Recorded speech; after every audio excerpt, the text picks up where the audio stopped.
Tanzania is a country in East Africa, very large country. Mwanza is the second largest city. You have a population of tens of millions of people in the metro area. That's where the Bugando Hospital is and the medical school.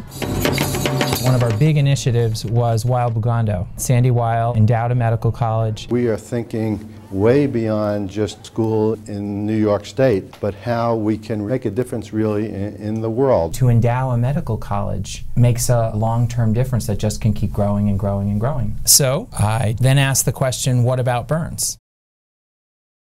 Burns happens to children, it happens to poor people, and then the instruments aren't there, the experience isn't there, and then there's a tremendous need for everything else. We have a lot of patients with burn injury, especially children, and most of them are due to scald injury, burn due to hot water, hot oils, and a few pediatric cases with open frame burn injuries. The problems with burns in Africa and the developing world in general, everywhere is resource poor is the same story. The distances are too great and the ambulances don't exist. The patients that make it to the hospital oftentimes have had their burns for quite a long time. And now they have an open wound. You survived a burn injury. You survived the pain, and it's known now by looking at it that your wound will not close without a skin graft. Or if it does close without a skin graft, it's going to be so prolonged that you end with a completely deformed hand or foot. You have to go and see.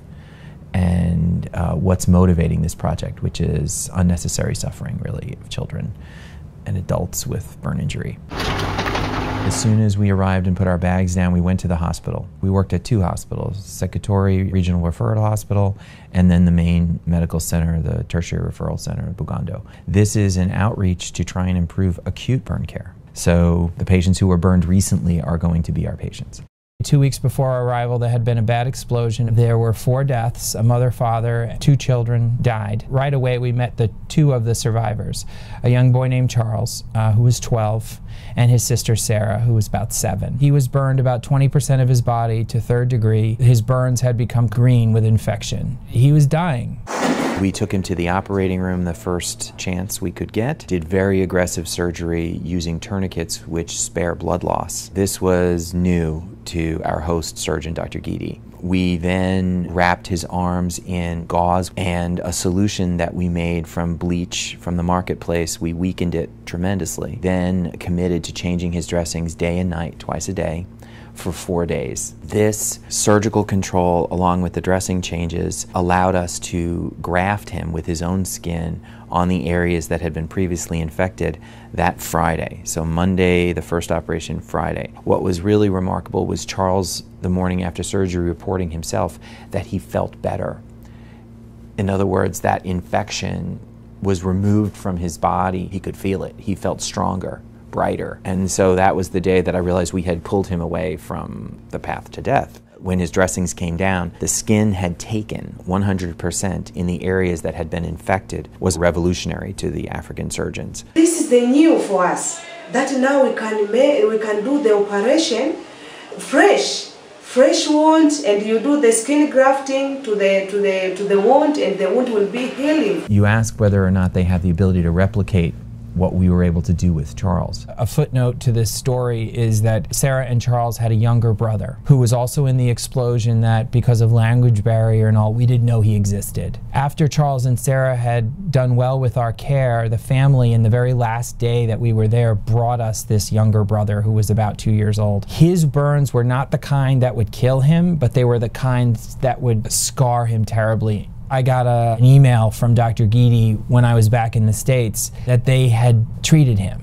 that they had surgically closed his wounds in a way that I know that they had never done before. Really, the problem of burn care is planetary, and there's many people that I'll never have a lifetime enough to touch. You know, when I got home, I thought, you know, really what this is education. I'm trying to educate people about burn care. And so we realized, you know, what is out there in terms of simulation training. So far, we have no simulation of burns available to young surgeons who want to acquire burn skills. You want to keep everything in field? Here at Weill Cornell Medical College, we have a surgical simulation lab. The director, Elliot Silverman, and he and I together, and Dr. Yurt, our director here, is working on the project to break burn surgery into its pieces, figure out how to make it in the simulation lab. It's best to start so that in the future, I'll be taking a young resident who's about to come on the burn service, tell him a month before he comes, you go to the simulation lab, you get to a certain level of proficiency, then we'll work together. This will help develop tangential excision skills. This is a ripe ground both for our own residents and to export as we do this international outreach and leave them with simulation so that they can practice and teach and propagate.